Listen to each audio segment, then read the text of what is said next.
Praise the lord. దేవుని నామానికి స్తోత్రాలు.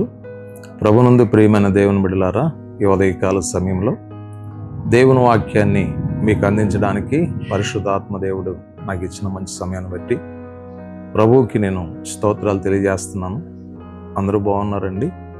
దేవుని మహాకృపను బట్టి మీరు మీ కుటుంబాలు బాగుండాలని అనుదినము మేము మా పరిచర్య కలిసి దేవుని సన్నిధిలో ప్రార్థన చేస్తూ ఉన్నాం.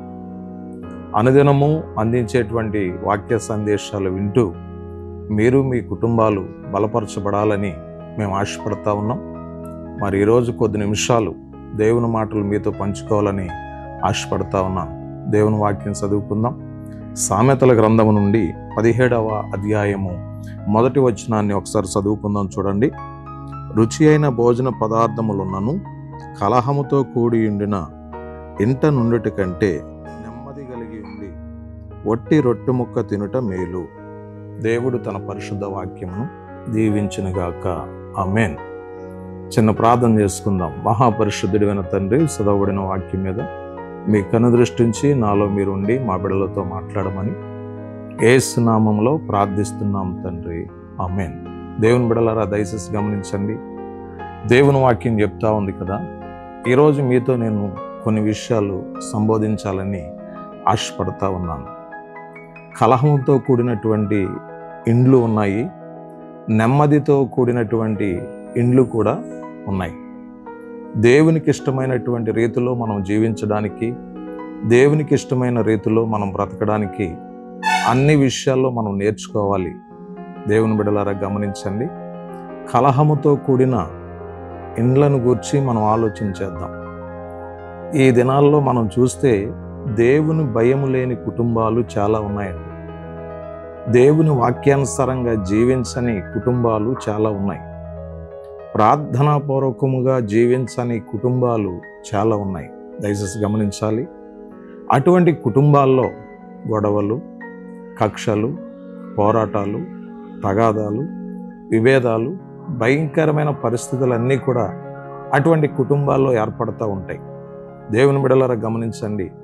అటువంటి పరిస్థితులు కుటుంబాల్లో కలగకుండా ఉండాలి అని అంటే ప్రార్థనాపూర్వకంగా జీవించవలసినటువంటి అవసరం ఉంది. కలహముతో కూడినటువంటి ఇండ్లలో, గొడవలతో కూడినటువంటి ఇండ్లలో ఉండే కన్నా నెమ్మది కలిగి ఉండాలని దేవుని వాక్యం చెప్తా ఉంది. దేవుని బిడ్డలారా, రుచి అయిన భోజన పదార్థములు ఉన్నను కలహముతో కూడి ఉండిన ఇంట నుండిటి కంటే నెమ్మది కలిగి ఉండి ఒట్టే రొట్టె ముక్క తినుట మేలు అని దేవుని వాక్యం చెప్తుంది. అయితే నీ కుటుంబం కలహముతో కూడిన కుటుంబముగా ఉందా? నెమ్మది కలిగినటువంటి కుటుంబముగా ఉందా? ఈరోజు మనం అందరం కోరుకోవాలి, మన కుటుంబాలు నెమ్మది కలిగి ఉండేటువంటి కుటుంబాలుగా ఉండాలి. ఎప్పుడు మనం నెమ్మది కలిగి ఉంటామండి దేవుని బిడ్డలారా? మన కుటుంబాల్లో ప్రార్థనా జీవితం కలిగి ఉన్నప్పుడు, మన కుటుంబాల్లో వాక్యానుసారమైనటువంటి జీవితం కలిగి ఉన్నప్పుడు మన కుటుంబాలు నెమ్మది కలిగి ఉంటాయండి. ఈరోజు చాలా కుటుంబాలను మనం చూస్తూ ఉంటాం. ఏ కుటుంబంలో చూసినా గొడవలు, కక్షలే.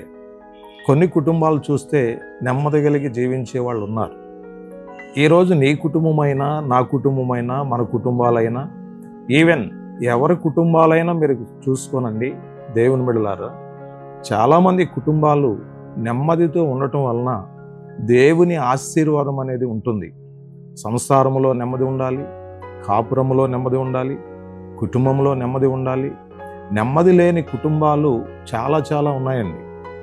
అయితే దేవుని వాక్యం అంటుంది, నెమ్మది కలిగి మనం ఉండాలి. దేవుని బిడ్డలారా, గమనించండి. అల్లరితో కూడిన ఆటపాటలు, లోక సంబంధమైనటువంటి విషయాలు చాలామంది కుటుంబాల్లో జరుగుతూ ఉన్నాయి. ఇటువంటి పరిస్థితులు మన కుటుంబాల్లో ఉండటం మంచిది కాదు. రుచికరమైనటువంటి భోజన పదార్థాలు ఎన్ని ఉన్నా, పళ్ళు పలహారాలు ఎన్ని ఉన్నా, ఎన్నో ఆహార పదార్థాలు మన కుటుంబాల్లో ఎన్నో ఉన్నప్పటికీ నెమ్మది లేకపోతే ఎంత సమృద్ధి ఉన్నప్పటికీ సంతోషం అనేది ఉండదు. కాబట్టి ఈరోజు వాక్యం వింటున్న సహోదరి, నీ కుటుంబము కలహముతో కూడిన కుటుంబముగా ఉండకుండా నెమ్మది కలిగిన కుటుంబముగా ఉండాలని దేవుని కోరుకో. తప్పనిసరిగా దేవుడు నిన్ను ఆశీర్వదించి ముందుకు నడిపిస్తాడు. నీ కొరకు, మీ కుటుంబం కొరకు నేను చిన్న ప్రార్థన చేస్తాను, తలలో ఉంచండి. ప్రార్థన. మహాపరిశుద్ధుడైన తండ్రి, మీకు స్తోత్రాలు. ఈ వాక్య సందేశాన్ని వీక్షిస్తున్న మా బిడ్డలందరినీ, వారి కుటుంబాలను దర్శించండి. ఎంతోమంది కుటుంబాలు కలహాలతో, గొడవలతో, కక్షలతో, పోరాటాలతో ఉంటున్నారు. వారందరినీ నెమ్మదిపరిచి, రక్షించి, మారు మనసును అనుగ్రహించి నీ నామానికి మహిమ తెచ్చుకోండి. ప్రతి కుటుంబం నెమ్మది కలిగి, ఐక్యత కలిగి, సంతోషం కలిగి ఉండులాగున సహాయం చేసి నడిపించి మహిమ పొందండి. ఈ వాక్యం వింటున్న ప్రతి బిడ్డను దీవించమని యేసు పరిశుద్ధ నామంలో ప్రార్థన చేసి వేడుకొనుచున్నాం తండ్రి. ఆమేన్. God bless you. మీ అందరికీ వందనాలండి.